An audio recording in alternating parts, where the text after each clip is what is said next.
Olá, sejam muito bem-vindos e bem-vindas a mais um episódio do Concurseja. Hoje a gente vai mergulhar fundo num tema que, olha, cai muito em prova e é essencial para entender o nosso país, a organização da administração pública no Brasil. Olá a todos! É um prazer estar aqui e sim, é um tema-chave mesmo. Vamos falar sobre a administração direta e a indireta. Pode parecer complicado no início, né? Mas entender essa estrutura ajuda demais a sacar como o Estado brasileiro funciona, como ele presta serviços para a gente. Exatamente, é a base de como o governo se organiza para tentar atender às necessidades da população. Para guiar nossa conversa, a gente está se baseando em material jurídico-administrativo, né? Principalmente a Constituição Federal, ali no artigo 37, que fala dos princípios. Isso, e também o famoso Decreto-Lei 200 de 1967, que ainda é uma referência importante para organizar a administração federal, apesar de já ter bastante tempo. E, claro, a doutrina e a jurisprudência mais recentes. Legal. Então, nossa missão aqui hoje é desmistificar esses conceitos, mostrar as características, as diferenças, dar exemplos práticos. Tudo de forma bem clara, bem didática, para quem está começando a estudar direito administrativo ou se preparando para concurso. Ok, vamos desempacotar isso então. Vamos lá. E acho importante começar lembrando o porquê dessa divisão toda, né? A ideia por trás é buscar mais eficiência, mais especialização e um melhor atendimento do interesse público. Certo. Tudo isso, claro, sempre seguindo aqueles princípios básicos que você mencionou, que estão lá no artigo 37 da Constituição. Legalidade, impessoalidade, moralidade, publicidade e eficiência. O famoso LIMP. Boa. O LIMP sempre aparece, né? É fundamental. Então, vamos começar pelo começo. Administração direta. O que é isso, afinal? Bom, a administração direta é, digamos, o núcleo central do governo. É o conjunto dos órgãos que estão ligados diretamente aos poderes da República, executivo, legislativo e judiciário. Ah, então vale para a União, para os estados, para o Distrito Federal e também para os municípios? Exatamente. Em todos os níveis de governo você vai ter administração direta. Pensa assim, são os ministérios lá em Brasília, as secretarias de Estado nos governos estaduais, as secretarias municipais nas prefeituras. Entendi. E quais são as características principais desses órgãos da direta? O que define eles? Olha, a característica mais marcante e que confunde muita gente é que eles não têm personalidade jurídica própria. Como assim não tem personalidade jurídica? Eles não são pessoas separadas do ente que eles integram. O Ministério da Saúde, por exemplo, não é uma entidade com CNPJ próprio, com capacidade de ir à justiça em nome próprio. Ele é uma parte da União. Quem tem personalidade jurídica é a União, o Estado de São Paulo, o município do Rio de Janeiro. Certo, então eles agem em nome do ente maior. Isso. E por não terem personalidade jurídica, eles também não têm patrimônio próprio. Os prédios, os equipamentos, tudo pertence ao ente federativo, União, Estado, etc. E tem aquela questão da hierarquia, né? Sim, fundamental. Dentro da administração direta, a relação é de subordinação hierárquica bem clara. Um órgão está subordinado ao outro numa cadeia de comando, o presidente manda nos ministros, que mandam nos secretários e assim por diante. É uma estrutura bem verticalizada. Faz sentido. E a atuação deles é mais centralizada, imagino. Totalmente. A atuação é centralizada porque as decisões e a execução das tarefas ficam concentradas nesses órgãos que são parte da estrutura principal do governo. E que tipo de atividades eles geralmente fazem? Normalmente, a administração direta cuida daquelas atividades mais essenciais, mais típicas do Estado mesmo, sabe? Coisas como a formulação de políticas públicas, segurança, a gestão básica da saúde, da educação, a arrecadação de impostos. Entendi. As funções que a gente pensa logo de cara quando fala em governo. Exato. E por isso, o regime jurídico que rege a atuação desses órgãos é predominantemente o de direito público. As regras são mais rígidas, voltadas para garantir o interesse coletivo, com prerrogativas e sujeições especiais. Beleza. Para fixar, então, exemplos rápidos de administração direta seriam a Presidência da República, os ministérios, Saúde, Educação, Justiça, as secretarias estaduais, de Fazenda, de Segurança Pública, as prefeituras e suas secretarias municipais, certo? Perfeito. Esses são os exemplos clássicos de órgãos da administração direta. Ok. Acho que a direta ficou clara. Agora vamos para outra parte que talvez seja onde surjam mais dúvidas. A administração indireta. O que muda aqui? Muda bastante coisa. Aqui é onde a estrutura começa a ficar, digamos, mais complexa e especializada. A administração indireta é formada por entidades. E a palavra-chave aqui é entidade. Entidade. Qual a diferença para órgão? A diferença fundamental é que as entidades da administração indireta têm personalidade jurídica própria. Elas são pessoas jurídicas, criadas por lei ou autorizadas por lei a serem criadas. Ah, então elas têm CNPJ, podem ter patrimônio próprio, podem ir à justiça. Exatamente. Elas têm autonomia administrativa e financeira dentro dos limites da lei e do que o governo que as criou definiu, claro. Elas podem gerir seus próprios recursos, contratar pessoal, celebrar contratos em nome próprio. Entendi. Mas elas são totalmente independentes. Não totalmente. Elas são vinculadas a um órgão da administração direta, geralmente a um ministério ou secretaria da área correspondente. E essa vinculação não é de subordinação hierárquica, como na direta. E como chamam essa relação, então? Chama-se supervisão ministerial ou tutela administrativa. O órgão da direta acompanha, fiscaliza, estabelece metas, mas não dá ordens diretas sobre o dia a dia da entidade como faria com o órgão subordinado. É um controle finalístico para ver se a entidade está cumprindo os objetivos para qual foi criada. Interessante essa diferença. Vinculação em vez de subordinação. E por que criar essas entidades? Por que não deixar tudo na administração direta mesmo? A ideia principal por trás da criação da administração indireta é a descentralização. Descentralizar para quê? Para buscar mais agilidade, mais flexibilidade e mais especialização. Acredita-se que, tirando certas atividades do núcleo rígido da administração direta e entregando para uma entidade com mais autonomia, ela consiga ser mais eficiente na execução daquela tarefa específica. Faz sentido. Tipo, criar uma agência só para cuidar da regulação de telecomunicações, em vez de deixar isso dentro de um ministério gigante. Exatamente esse o raciocínio. Uma entidade focada, com técnicos especializados e um pouco mais de liberdade de gestão, poderia, em tese, responder melhor às demandas daquele setor. Legal. E você falou que tem tipos diferentes de entidades na administração indireta, né? Quais são? Sim, a legislação, principalmente o Decreto-Lei 2067, divide a administração indireta federal em 4 tipos principais. E essa divisão é muito importante para entender as características de cada uma. Quais são esses 4 tipos? São as autarquias, as fundações públicas, as empresas públicas e as sociedades de economia mista. Ok, 4 nomes. Vamos um por um, começando pelas autarquias. Vamos lá. As autarquias são talvez as mais próximas da administração direta, em termos de natureza. Elas são pessoas jurídicas de direito público, isso é importante. Direito público, igual aos órgãos da direta. Em termos de regime jurídico, sim, predominantemente. Elas são criadas diretamente por uma lei específica, não é uma autorização para criar. A própria lei já cria a autarquia. E para que servem as autarquias? Elas são criadas para executar atividades típicas do Estado, mas que exigem uma gestão administrativa e financeira descentralizada mais especializada. Pense em atividades que precisam de um corpo técnico muito específico ou de uma autonomia maior para tomar decisões técnicas. Consegue dar exemplos? Claro. Exemplos clássicos de autarquia são o INSS, Instituto Nacional do Seguro Social, que cuida da Previdência Social, a Anvisa, a Agência Nacional de Vigilância Sanitária, que regula medicamentos, alimentos, o IBAMA, Instituto Brasileiro do Meio Ambiente, para a fiscalização ambiental, o Bacen, Banco Central do Brasil, que tem natureza autárquica especial. As agências reguladoras também entram aí? Tipo Anatel, ANEEL? Sim, as agências reguladoras federais, Anatel, ANEEL, ANP, etc., são um tipo especial de autarquia com uma autonomia ainda maior, mandato fixo para os dirigentes para garantir mais independência na regulação de setores econômicos. Entendi. E, por serem de direito público, elas têm aquelas vantagens do Estado, tipo imunidade de impostos?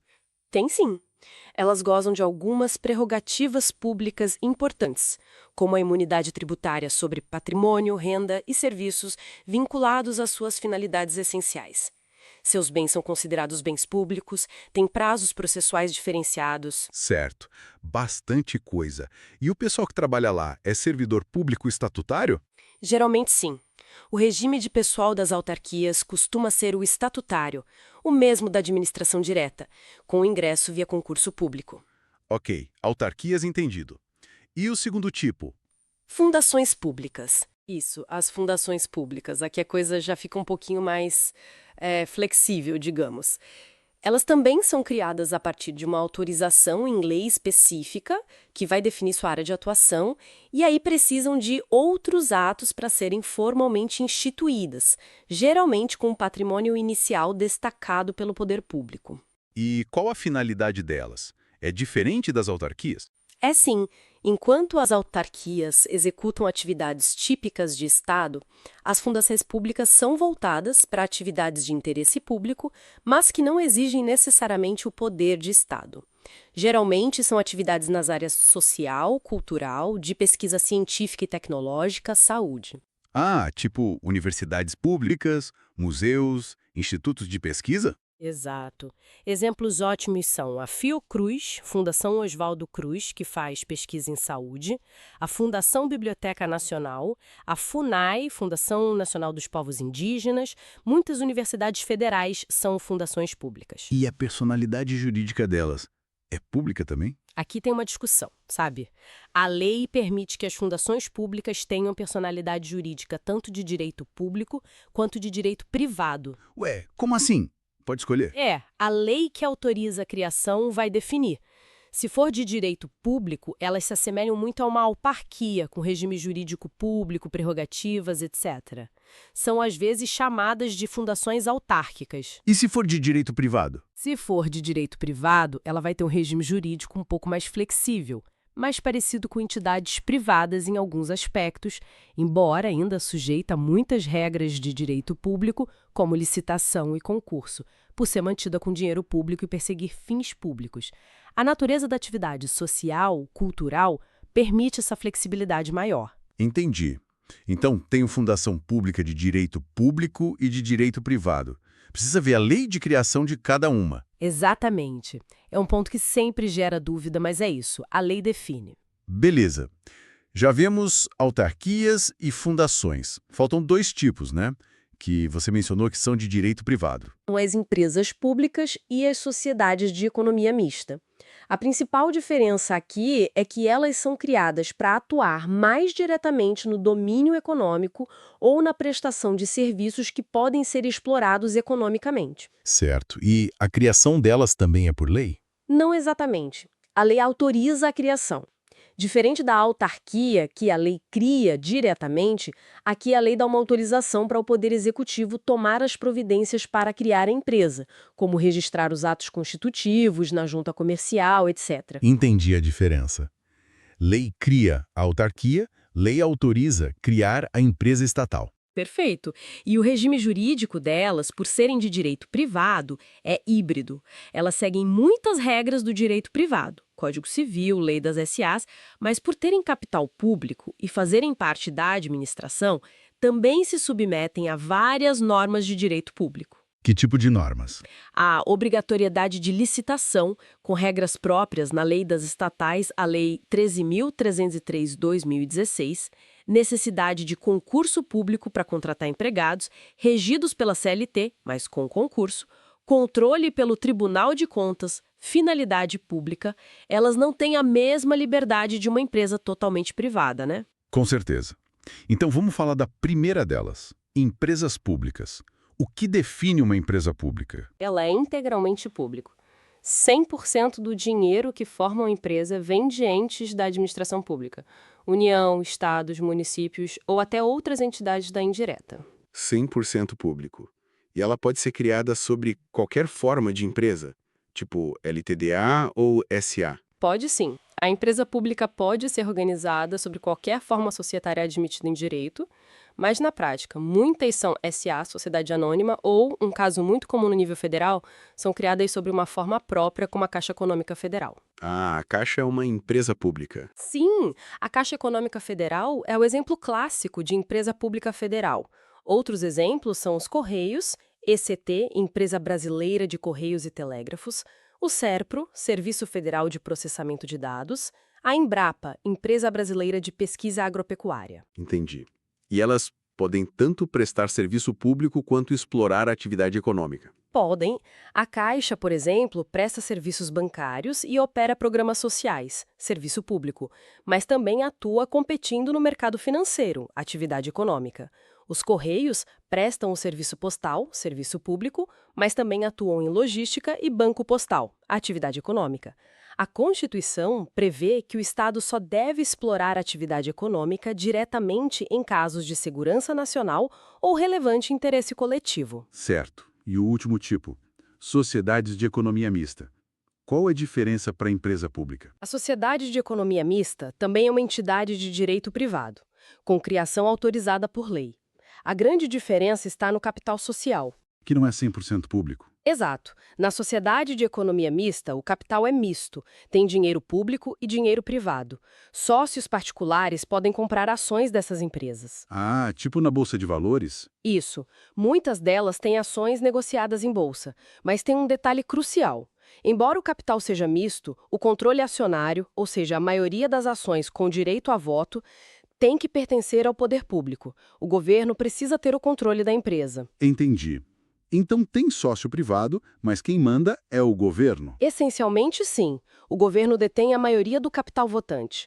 Outra diferença importante é que a sociedade de economia mista obrigatoriamente tem que ser organizada sob a forma de sociedade anônima, SA. Ah, diferente da empresa pública que podia ter outras formas. Exatamente. Sem é sempre SA. E exemplos de sociedades de economia mista. Essas são famosas, né? São sim. As mais conhecidas são a Petrobras, o Banco do Brasil. Em nível estadual, podemos pensar nas companhias de saneamento como a Sabesp em SP, Copasa em MG. De energia, CEMIG em MG, Copel no PR, Metrô, Metrô SP. Faz sentido.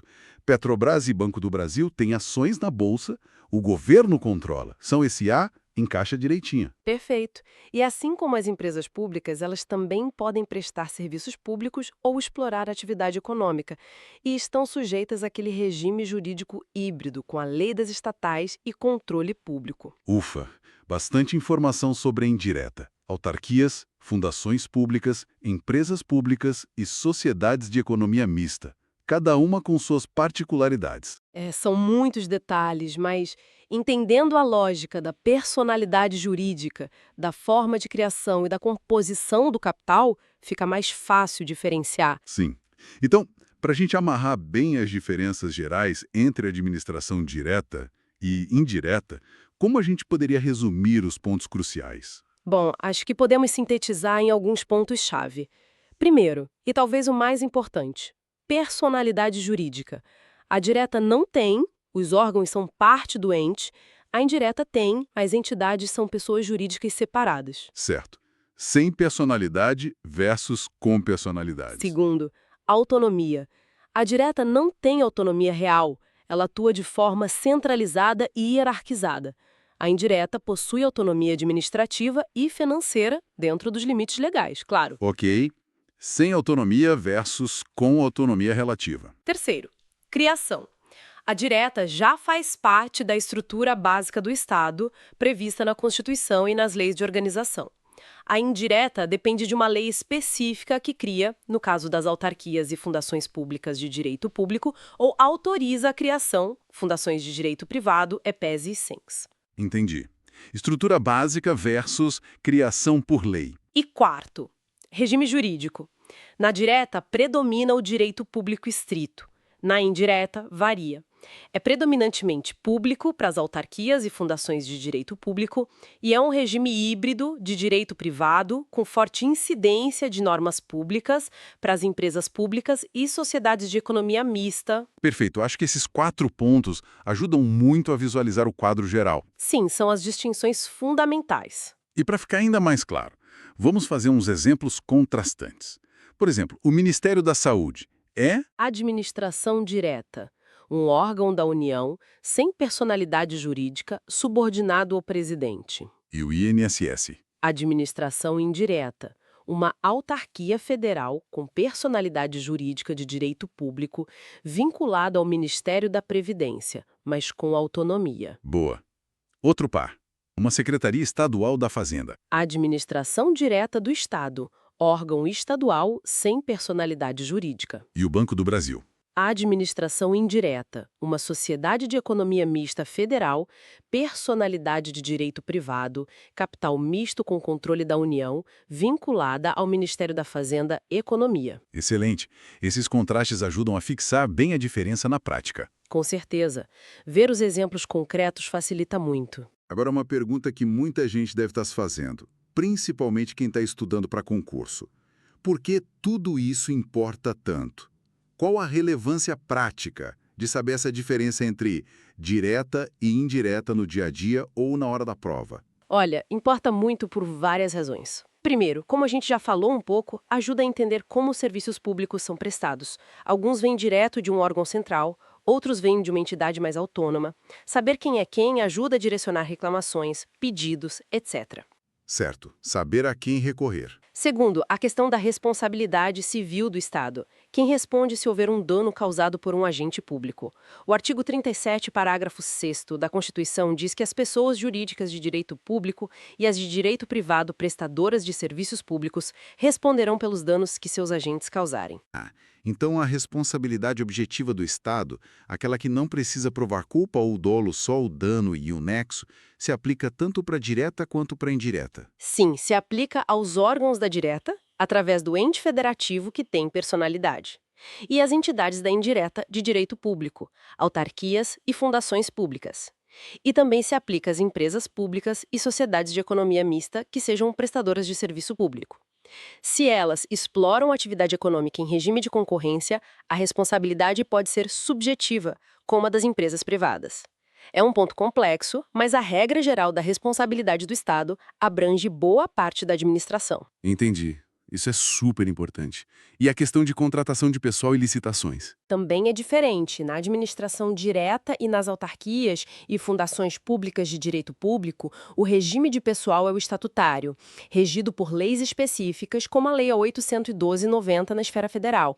O vínculo é com o Estado, com estabilidade após estágio probatório. E nas empresas públicas e sociedades de economia mista? Nessas, o regime é o seletista, ou seja, pela CLT, Consolidação das Leis do Trabalho. Como nas empresas privadas, o vínculo é um contrato de trabalho. Mas precisa de concurso público para entrar nelas também, né? Precisa. A exigência de concurso público, artigo 37, segundo da CF, vale para todos os cargos e empregos públicos na administração direta e indireta de qualquer dos poderes. Isso inclui as empresas públicas e SENS. O STF tem súmula sobre isso. A súmula 390, inciso I, diz que o servidor público seletista da administração direta, autárquica ou fundacional é beneficiário da estabilidade, mas o empregado de empresa pública e sociedade de economia mista não tem direito à estabilidade, apenas às verbas rescisórias quando demitido sem justa causa. Na verdade, a súmula 339 do STJ que você mencionou na estrutura trata de outra coisa, sobre mandado de segurança, mas a exigência de concurso é pacífica. Ah, bom saber dessa diferença da estabilidade. E licitação? Todos precisam licitar? Sim, a regra geral é a obrigatoriedade de licitar, artigo 37, 21 da CF, mas as regras mudam um pouco. A direta, autarquias e fundações seguem a nova Lei de Licitações, Lei 14.133/2021. Já as empresas públicas e sociedades de economia mista têm um regime próprio, a Lei das Estatais, Lei 13.303/2016, que tem regras de licitação um pouco diferentes, buscando mais agilidade para quem atua no mercado. Então, dependendo se é direta ou indireta e qual tipo de entidade indireta, as regras de contratação de pessoal e de compras são diferentes? Isso impacta muito a gestão. Demais. Impacta o orçamento, o controle, a forma de funcionamento. Por isso, entender essa estrutura é crucial para quem trabalha no setor público, para quem presta serviços para o governo, para quem estuda para concursos e, no fim das contas, para todo cidadão que quer entender como o Estado opera. Então, o que tudo isso significa, no final das contas? Significa que o Estado brasileiro tem uma arquitetura complexa, né? Com um centro e vários braços especializados. Exato. É uma tentativa de organizar uma máquina gigantesca para dar conta de inúmeras tarefas. E conhecer essa arquitetura nos ajuda a ser cidadãos mais conscientes, a entender melhor as notícias sobre o governo, a cobrar nossos direitos e a navegar por essas estruturas todas. Sem dúvida. O conhecimento sobre como o Estado se organiza é uma ferramenta de cidadania. Excelente. Bom, para a gente ir fechando nossa conversa de hoje aqui no Concurseja, vamos só recapitular rapidinho os pontos principais. Vamos lá. Basicamente, vimos que a administração pública brasileira se divide em direta e indireta. A direta são os órgãos centrais, ministérios, secretarias, sem personalidade jurídica própria, agindo de forma centralizada e hierarquizada. Isso. E a indireta é formada por entidades, autarquias, fundações públicas, empresas públicas e sociedades de economia mista, cada uma criada por lei ou com autorização legal, com personalidade jurídica própria, autonomia administrativa e financeira, e vinculadas a um órgão da direta para fins de supervisão. E essa divisão existe, em tese, para descentralizar atividades, buscando mais agilidade e especialização na prestação de serviços ou na atuação econômica do Estado. Exatamente. É a distinção fundamental entre órgãos, parte do todo, e entidades, pessoas jurídicas separadas. Perfeito. Acho que conseguimos cobrir bem os pontos essenciais. Sim, foi uma boa visão geral dessa estrutura. E talvez, para deixar uma reflexão final para os nossos ouvintes, Opa, manda aí. fica a pergunta: será que essa descentralização para a administração indireta, na prática, sempre garante mesmo mais agilidade e eficiência? Ou será que, às vezes, a criação de tantas entidades diferentes, cada uma com suas regras, não acaba gerando novos desafios de controle, de coordenação e até de transparência para o poder público e para a sociedade? Excelente ponto. A teoria é uma, né? Mas a prática da gestão pública no Brasil mostra que nem sempre a descentralização resolve tudo. Às vezes pode até fragmentar demais ou dificultar o controle. Pois é algo para se pensar. Qual o equilíbrio ideal entre centralização, que garante mais controle direto, e descentralização, que busca mais agilidade? Não tem resposta fácil. Com certeza não. Uma ótima questão para a gente continuar refletindo e observando como isso funciona no dia a dia. Bom, chegamos ao fim de mais essa análise aqui no Concurseja. Foi ótimo discutir esse tema. Esperamos que esta exploração sobre administração direta e indireta tenha sido útil e clara para você que nos acompanhou, que ajude nos seus estudos e na sua compreensão do Estado brasileiro. Contem sempre com o Concurseja para descomplicar o direito administrativo e outras matérias. Isso aí. Agradecemos demais a sua companhia e convidamos você a continuar conosco nos próximos episódios e também a conhecer os outros cursos e materiais que o canal Concurseja oferece para turbinar a sua preparação. Um grande abraço e até a próxima. Até a próxima, pessoal. Bons estudos!